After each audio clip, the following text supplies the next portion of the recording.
Pai, do Filho e do Espírito Santo. Amém. Ave Maria, cheia de graça, o Senhor é convosco. Bendita sois vós entre as mulheres, bendito é o fruto do vosso ventre, Jesus. Santa Maria, Mãe de Deus, rogai por nós, pecadores, agora e na hora de nossa morte. Amém. Nossa Senhora de Lourdes, rogai por nós. São João Paulo II, rogai por nós. Em nome do Pai, do Filho e do Espírito Santo. Amém. Bom, nessa palestra eu vou falar para vocês um pouquinho sobre as provações que o jovem tem depois que decide a vocação até poder ingressar, né, na vida religiosa ou no sacerdócio. Então, esse tempinho de espera normalmente é um período muito conturbado, né, cheio de dificuldades, de provações. Então, eu vou falar um pouquinho das provações que é própria desse tempo, né. Ainda seguindo esse livrinho das vocações do padre Envie Busuttil, né, então está escrito aqui um pouquinho também sobre isso. Bom, a primeira prova que a gente tem é o tempo, né? Por quê?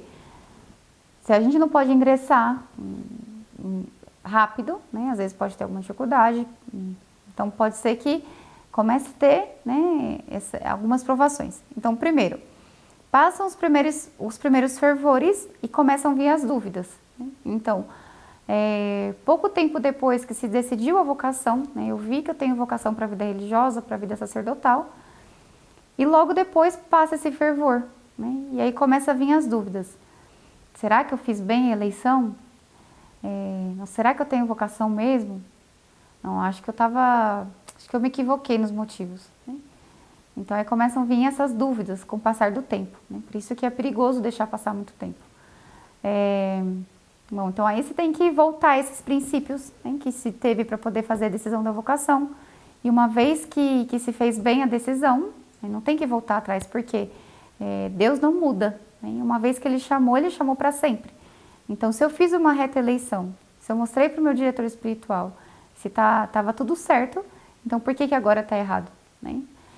E sempre vão ser pensamentos humanos, né, coisas, inseguranças que vai fazer a gente ir desistindo, perdendo esse fervor, né? Então, essas dúvidas é muito comum logo depois que se decide a vocação.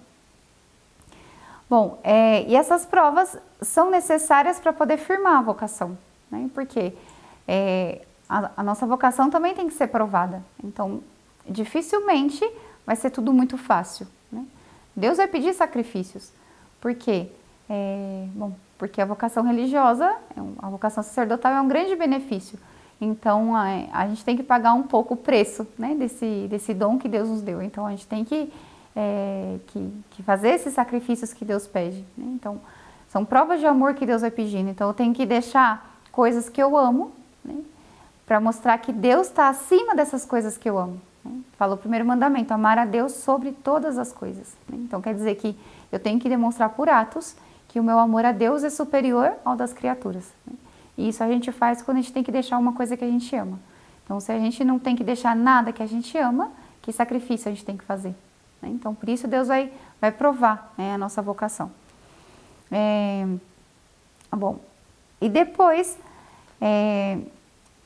não é muito prudente, né, tomar uma decisão muito precipitada. Então, às vezes a gente vê a vocação e imediatamente já quer entrar na vida religiosa. E isso pode ser uma empolgação, né?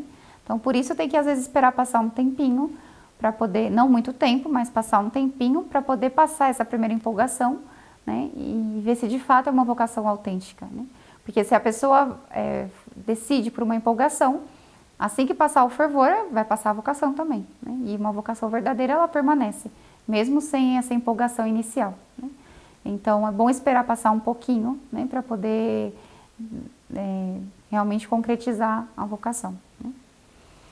Bom, depois, então, a segunda dificuldade é o demônio, né, que vai tentar a vocação. Então, primeiro o tempo, depois o demônio. Então, o demônio vai começar a fazer com que as coisas do mundo sejam atraentes, né? Então, aquilo que antes para mim não tinha valor, né, de repente começa a ter de volta, né? A gente entrega tudo a Deus e depois a gente pede de volta o que entregou. Então, começa a ver que eu posso fazer muito apostolado aqui no mundo, que talvez você já melhora as coisas aqui fora, que eu não vou aguentar as renúncias da vida religiosa, não quer demais para mim, eu sou muito fraco, né?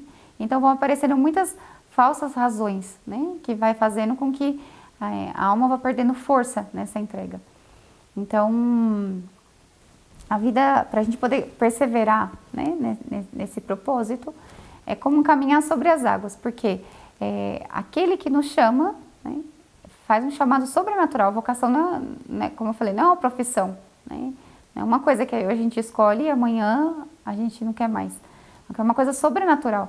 Então, é como caminhar sobre as águas, né? E quando São Pedro caminhou sobre as águas, ele duvidou. Ele falou, Senhor, ele começa a olhar para o mar, né, e começa a afundar, e aí ele pede, né, para Jesus Cristo, Senhor, salva-me, né? E aí Cristo tira ele da água e fala, homem de pouca fé, por que duvidaste? Então, se a gente mantém nosso olhar fixo em Jesus Cristo, mantém essa visão sobrenatural, a gente caminha sobre as águas. Mas se a gente começa a olhar as coisas do mundo, as dificuldades, os problemas, então isso vai fazendo com que a gente comece a afundar, porque o nosso olhar não está fixo em Cristo, mas está fixo na água, no vento, nas tribulações, e a gente começa a afundar.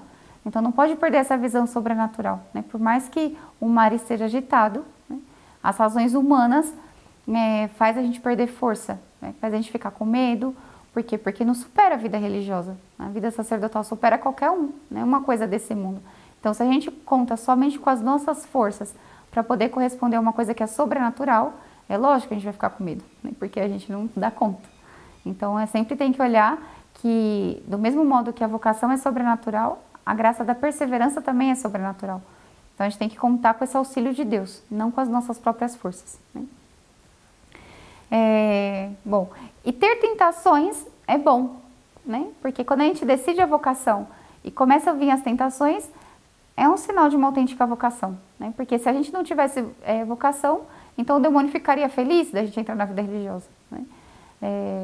E talvez não teria nenhuma tentação. Mas a gente, né, quando quer servir a Deus, começa a vir as dificuldades.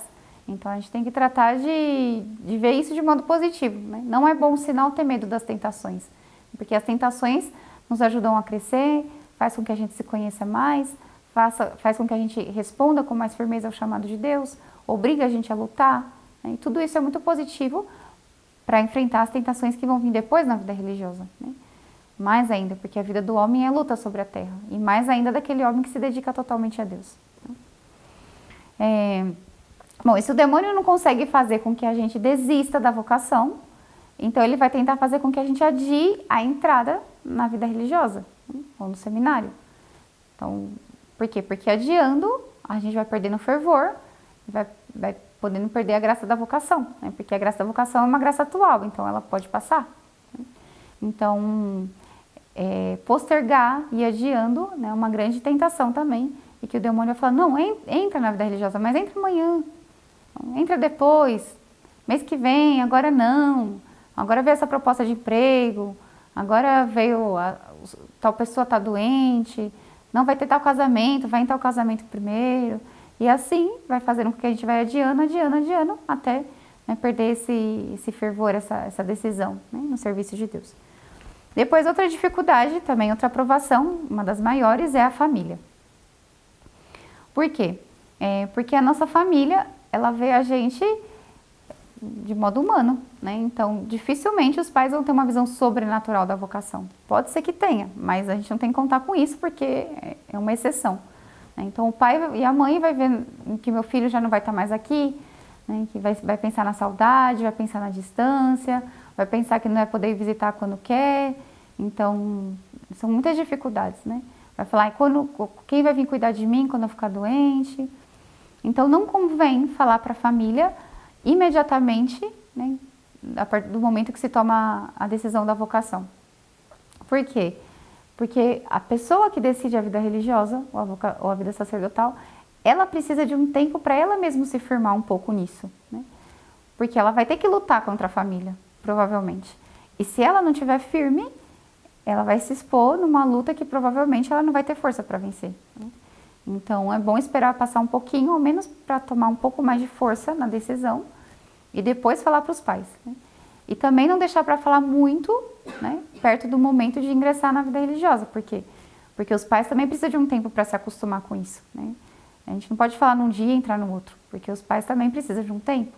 Então não convém falar nem muito antes e nem muito depois, né? Senão que aí no meio, né? Para poder falar e logo depois já ingressar na vida religiosa, né? Bom, e como convém, né? Como falar com os pais dessa notícia, né? Bom, primeiro expor com sinceridade os motivos que a pessoa teve para poder decidir a vocação, né? Então, expor com sinceridade que razões foram essas, né? Explicar com o máximo de caridade possível para os pais, porque muitas vezes os pais pensam que falharam em alguma coisa, né? Que a culpa é deles, que eles fizeram errado, né? Dificilmente eles vão entender as razões sobrenaturais. Falar, mãe, eu quero ir para o convento ou para o seminário porque eu quero salvar as almas. Provavelmente a mãe não vai entender nada de salvar a alma, né? Por quê? Porque quem tem vocação é o filho, né, a mãe? Então, as razões Deus dá para o filho, não dá para a mãe nem para o pai. Então, a gente tem que ter paciência, porque o que Deus está mostrando para aquele que tem vocação, não necessariamente está mostrando para os pais, para os familiares. Mesmo porque muitas vezes Deus quer provar, então Deus vai deixar o coração dos pais duro para provar o religioso, né? Aquele que quer ser religioso. Então, tem que ter muita paciência, muita calma, não brigar, né? Não adianta muito brigar, conseguir as coisas à força de pulso, né? Mas se manter firme na decisão, se manter firme nessas razões sobrenaturais, né? Ter paciência. Então, em determinado momento, se os pais não acolherem a decisão, né? Sendo o filho já maior de idade, tem que tratar de seguir primeiro a vontade de Deus, né? Porque a vontade de Deus está acima da vontade dos homens, mesmo quando os homens são os pais, né? Então, ter essa paciência, esperar o tempo dos pais, mas também saber corresponder àquilo que Deus pede, né? Bom, e a última dificuldade que a gente pode ter nesse tempo de provação é dada pelo mesmo Deus, né? Então, às vezes, quem prova a gente é Deus, né? E como Deus prova? Tirando os consolos, né? O fervor. Então, no começo, quando eu decidi a vocação, eu estava muito entusiasmado, eu estava muito feliz, eu queria isso, porque era legal. E, de repente, já não vejo mais todo esse fervor, aquilo que era bom agora já não parece tão bom, né? Esse fervor que eu tinha para salvar as almas agora eu não tenho mais, o desejo que eu tinha de rezar acabou, né? Então, tudo isso que era sobrenatural e que me impulsionava a me entregar a Deus, agora eu já não sinto mais esses desejos, né? E por que Deus tira essa parte sensível? Para fazer a gente obrar por convicção, por razões e não por sentimentos. Porque os nossos sentimentos são instáveis, né? Então tem dia que a gente acorda melhor, ainda mais para quem é mulher, né? Que é um pouco mais, né? Então tem dia que a gente acorda mais feliz, tem dia que a gente acorda mais triste, tem dia que eu quero, tem dia que eu não quero. E a vocação não é assim, né? Porque a gente tem que obrar por convicções. Então, se num dia eu fiz a eleição e vi que Deus me chamava, hoje, por mais que eu não esteja com o mesmo ânimo que eu estava ontem, eu tenho que corresponder do mesmo modo, né? Porque senão a gente é arrastado pelos nossos sentimentos, né? E os nossos sentimentos nos levam para qualquer lado. Então, por isso Deus tira, né? Para poder fazer com que eu obre por convicções, por razões, por motivos sobrenaturais, e não pelos meus sentimentos ou pelos meus caprichos, né? Bom, tem que rezar muito também nesse tempo de espera, né? Como a gente falou na outra palestra também, aproveitar, né, a direção espiritual para poder saber o momento certo de entrar, né? Não esperar muito, porque senão pode passar a graça da vocação, mas esperar o tempo necessário para poder amadurecer nisso e também não tomar nenhuma decisão precipitada, né? Então, é um tempo justo que precisa e que o diretor espiritual sabe aconselhar o momento certo, né, para cada alma entrar. Então, muita força, muita coragem, não tem que se desanimar nesse tempo, né? Tem que rezar, né? Pedir o auxílio de Nossa Senhora, dos anjos, dos santos, mas se manter firme naquilo que foi decidido, né? Porque Deus não volta atrás naquilo que Ele nos pede, né? Então, tratar de pedir a graça a Deus de poder corresponder isso com firmeza e com generosidade. Ave Maria Puríssima, sem pecado concebida, Nossa Senhora de Lourans, rogai por nós. Em nome do Pai, do Filho e do Espírito Santo. Amém.